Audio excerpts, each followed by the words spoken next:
हम सब मानव मात्र ऐसा कोई व्यक्ति जो सही साधक होगा, उसे कबीर साहब की कोई बात कभी बुरी नहीं लगेगी। ऐसा कोई व्यक्ति जो विद्वान होगा, कबीर साहब की कोई बात कभी बुरी नहीं लगेगी। जो छद्म होगा, जो छलावे में होगा, उसे ही बुरी लगेगी। इस बात को समझना पड़ेगा। इसलिए कबीर साहब को ज्ञान मार्गी कहा जाता है।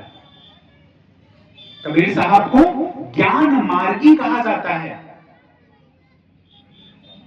आज से 1398 में कबीर साहब का प्रादुर्भाव होता है। लगभग 650 साल के करीब होने वाले हैं। आज ऐसा कोई मंच है जहां कबीर की साखियां ना बोली जाती है? वहां किसी का भी पाठ चल रहा हो। बचपन में याद है, पिताजी भली वेदों की बात बताएं, बाबा भले किसी और की बात बताएं, गुरुजी भले किसी और की बात बताएं, लेकिन खत्म बात कबीर साहब से ही होती थी। क्योंकि एक साखी में समस्त शास्त्र सिमट जाते हैं।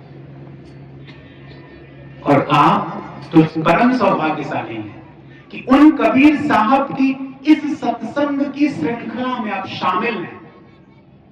क्यों नहीं ले जा रहे हैं घर भाई? कुछ प्रेम लेके जाइए, सत्य लेके जाइए, अहिंसा लेके जाइए, वाणी का सुधार लेके जाइए, साधना लेके जाइए। अब नहीं ले जाएंगे तो उसमें किसकी गलती है? मेरी, कबीर साहब की, राधा साहब की? किसकी गलती है? आपकी गलती है। समझिएगा इस बात को। बात बड़ी सीधी साधी है। आपको मैं तो अक्सर कहता हूं कि अगर कोई प्यासा व्यक्ति कबीर साहब के पास जाकर, अगर कोई प्यासा व्यक्ति कबीर साहब के पास जाता है और कहता मैं प्यासा हूं, तो कबीर साहब पानी की व्याख्या नहीं करते, पकड़कर पानी के पास बिठा देते, पियो। वो संत है कबीर साहब। और बाहर क्या चल रहा है? पहले 3 घंटे तक पानी की व्याख्या होगी। पानी ऐसा है, पानी वैसा है, पानी नदी का है, तो पानी समुद्र। अब समझिए आप इसको। तमाम उदाहरण लिए जाएंगे। एक ऐसा सद्गुरु, एक ऐसा संत हाथ पकड़कर बिठा देता, पियो, स्वच्छ जल पियो। आपको गर्व होना चाहिए इस बात पर कि कबीर साहब ही वो संत हैं जो पानी की व्याख्या नहीं करते, पानी पिलाते हैं और बताते भी नहीं कि इस रास्ते जाओ पानी मिलेगा। हाथ पकड़ के पानी के पास बिठा देते हैं। पीना तो स्वयं पड़ेगा, पीना तो स्वयं पड़ेगा। अगर आप पीने की चाह नहीं रखेंगे और पानी को देखते रहेंगे, तब वहां कबीर साहब की गलती नहीं। इसलिए कबीर साहब को सही अर्थों में समझा जाना चाहिए। सही अर्थों। वेद हो, गीता हो, शास्त्र हो, रामचरितमानस हो, गीता हो। मैं तो पुरजोर कहता हूं कि कबीर साहब किसी का विरोध नहीं करते। कबीर साहब सिर्फ सच कहते हैं। इसीलिए कबीर साहब ये भी कहते हैं कि मन ना रंगाए, रंगाए जोगी का पड़ा। अब आप सोचिए, मन ना रंगाए, रंगाए जोगी कपड़ा। उसकी बात नहीं कर रहे जो मन रंगा लिया है, बात किसकी कर रहे हैं? जो कपड़ा रंगाया है। तो जो कपड़ा रंगाया है वो तो फेक है ना, वो तो नाटक कर रहा है ना। आप समझिए इस बात को। अब आप कह रहे ना सबका विरोध कर रहे हैं।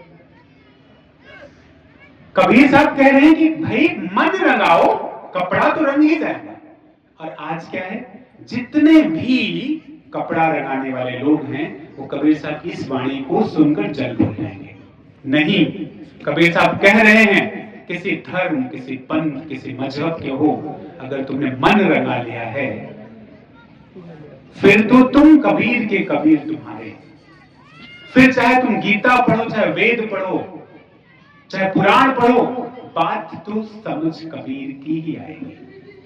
और बात कबीर ही समझ आएगा, क्योंकि कह रहे साहब मेरा एक है, दूजा कहा न जाए, दूजा साहब जो कहूं, साहब खड़ा रसाए। दो नहीं है, एक ही है। तो फिर कैसे अलग हुआ? हाँ, अब बात इतनी जरूर आवश्यक हो जाती है कि कबीर साहब को समझने के लिए आपको अपने ज्ञान चक्षुओं को खोलना पड़ेगा। आपको उनसे दूर होना पड़ेगा जो जल की व्याख्या कर रहे हैं। आपको प्यास उत्पन्न करनी पड़ेगी और कबीर साहब उसी पल हाथ पकड़कर पानी पिला देंगे। बैठो बेटा, पियो। इसकी तैयारी है, इसकी तैयारी करनी पड़ती है। ऐसा थोड़ा है कि आप आए, चूंकि आपने इतना कुछ इकट्ठा किया है। आप सोचिए, इस प्रश्न को आप समझने की कोशिश करें कि जब से आप पैदा हुए तब से लेकर आज तक आपने क्या क्या इकट्ठा किया। विचार कर लें। आप बैठे हैं यहीं, आपने सब कुछ, आपने माया इकट्ठा की, मोह इकट्ठा की, ईर्ष्या इकट्ठा की, क्रोध इकट्ठा किया, काम इकट्ठा किया। साधना तो करनी पड़ेगी ना, काम को छोड़ने की, ईर्ष्या को छोड़ने की, क्योंकि आपको वो स्वभाव नहीं है। ईर्ष्या आपका स्वभाव कभी था ही नहीं, ये तो आपने ले ली। अप्रेम आपका स्वभाव था ही नहीं, वो तो आपने ले लिया। असत्य बोलना आपका स्वभाव था ही नहीं, वो तो आपने ले लिया। और जो लिया है उसे छोड़ना पड़ेगा। जिस पल छोड़ेंगे, जिस पल, उसी पल ये बात आभास हो जाएगी कि लाली मेरे लाल की जित देखूं तित लाल, लाली देखन मैं गई, मैं भी हो गई लाल। ये कोई कपड़े वाला कलर नहीं है कि लाल हो गया। उसी की बात की जा रही है कि हर वो व्यक्ति, वो यहां बैठा हो या वहां बैठा हो, जिस पल आप इसे छोड़ देंगे उसी पल आपको पता चलेगा कि वो वही है। लेकिन छोड़ना तो पड़ेगा। एक सत्संग के बाद आराम से घर में जाकर मजे करिए, सब कुछ भूल कर। ठीक है, हम आए हैं काशी से, आप इटावा से, आप बिहार से, आप गाजियापुर, गाजीबाद से, या दिल्ली से, जहां से भी जो आए हैं, बात करेंगे, चले जाएंगे। यही करेंगे ना। 5 दिन हम जगाने का काम कर सकते हैं, आपको बताने का काम कर सकते हैं। 5 दिन के बाद आपको जुड़ना होगा अपने आप से। माध्यम कोई भी हो सकता है। यही गुरु की महत्ता होती है, यही गुरु की महत्ता होती है कि जब जब आप भ्रमित होते हैं तब तब आप गुरु के द्वार पर गुहार लगाते हैं। और गुरु क्या करता है? कभी प्रेम से, कभी अहिंसा से, कभी चाबुक से भी आपको ठीक कर फिर से आपको राह पर ले आता है। इसीलिए गुरु महान हो जाता है, इसीलिए गुरु महान हो जाता है। और इसीलिए कबीर साहब कहते हैं क्या, अगर हरि रूठ जाए तो गुरु की शरणे जाए। अब गुरु रूठे तब कौन मार्गदर्शन करेगा? इसी बात को तो कहा गया ना कि मूर्ख हृदय नचित, जो गुरु मिले विरंचित। ये समझना पड़ेगा और ये पहल आपको करनी पड़ेगी। इसी बात के लिए सत्संग होते हैं। सत्संग कभी इस बात के लिए नहीं होते कि हम समाज में एक नई कम्युनिटी बनाएंगे, कभी नहीं होते। कबीर साहब ने कभी इसके लिए नहीं किया। कबीर साहब ने कहा हर उस भेद को खत्म कर देना ही कबीर हो जाना है। हर उस पंथ, हर उस नियम को खत्म कर देना ही कबीर के रास्ते पर चले जाना है। अगर आपका और हमारा प्रयास ये है कि हम एक को खत्म कर एक दूसरा स्थापित करेंगे, ये कबीर की बात नहीं, कतई नहीं, कि हमारा स्वार्थ है। इसलिए कबीर साहब को सच्चे अर्थों में जानने और समझने के लिए प्रश्न करना होगा अपने आप से, विचार करना होगा अपने आप से, विश्लेषण करना होगा आपको। हम तो सिर्फ राह दिखाएंगे, हम तो आपकी मदद करेंगे, हम तो आपको जो रास्ता जानते हैं उस रास्ते के बारे में बता सकते हैं। चलना तो आपको पड़ेगा। ये बात कबीर साहब की है। और इसीलिए कबीर साहब जीवन की प्रथम साखी से शुरुआत कर रहे हैं।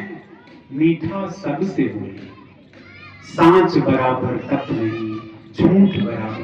कितनी गहरी साधना है। मैं तो अगर इस बात को कहूं और अपने अनुभव की बात कहूं तो मैं आप सबको भी कहता हूं, जितने लोग सामने बैठे उम्र में सब हमसे ज्यादा है, 10 दिन प्रयास करके देखिए कि आप सच बोल पाते हैं। किसी को मत बताइए, मैं नहीं पूछ रहा हूं, आप अपने आप से कहिए कि मैं झूठ नहीं बोलूंगा। कबीर साहब ऐसे नहीं करेंगे, सांच बराबर तक नहीं, झूठ बराबर पाप, जाके हृदय सांच है ताके। सांच है कहां? ये साधना है। आपको साधना करनी पड़ती है हर बार। कभी एक सप्ताह तक सच बोल के एक झूठ निकल आएगा, कभी एक महीने सच बोलकर एक झूठ निकल आएगा, फिर समय आएगा जब 1 साल में शायद एक झूठ बोलेंगे, फिर ऐसा भी समय आएगा 5 साल में झूठ बोलना पड़े। ये साधना नहीं है क्या? साधना है। इस प्रयास को करना है, प्रेम को प्राप्त होना है। प्रेम का मतलब छोटा सा प्रेम नहीं है। प्रेम का मतलब सिर्फ बेटे से प्रेम करना, बहू से प्रेम करना, पत्नी से प्रेम करना सिर्फ नहीं है। वो तो समाज की देन है, समाज में चल रहा है उसे चलने दीजिए। प्रेम का स्वभाव हो जाना, करके देखिए ना अपने बेटे के लिए। अभी मैं आपको बता रहा हूं, छोटी सी घटना बताता हूं। अभी मैं तमिलनाडु में था, अमेरिका और साउथ अफ्रीका के करीब 35 लोग आए थे और वो हिंदी नहीं समझते तो उनको लेक्चर इंग्लिश में देना पड़ता है। एक लेडी थी जो करीब 75 ईयर ओल्ड रही होंगी। उन्होंने मुझसे कहा, एक बात कही कि मैं तो प्रेम से भर गई हूं, मुझे सब एक जैसा दिखता है। मैंने सिर्फ एक प्रश्न उनसे कर दिया। हमने कहा, माता से एक बात बताएं, जो आप अपने बेटे के लिए कर सकती हैं, क्या वो मेरे लिए कर सकती हैं? उत्तर नहीं था। हमने कहा, ये प्रेम नहीं है। आप ये कह रहे हैं जब आपको अपना बेटा और दूसरा बेटा भी एक नजर आने लगे तब प्रेम है। इसलिए कबीर जो है, कबीर साहब आडंबर नहीं फैलाते, सीधे तीर लेकर और चुभो देते हैं। ये कबीर साहब है। इस साधना को, इस सत्संग को समझना ही कबीर साहब को समझना और सत्संग को समझना है। आप सबसे मैं बार बार यह आग्रह करता हूं कि प्रश्न करिए अपने आप से।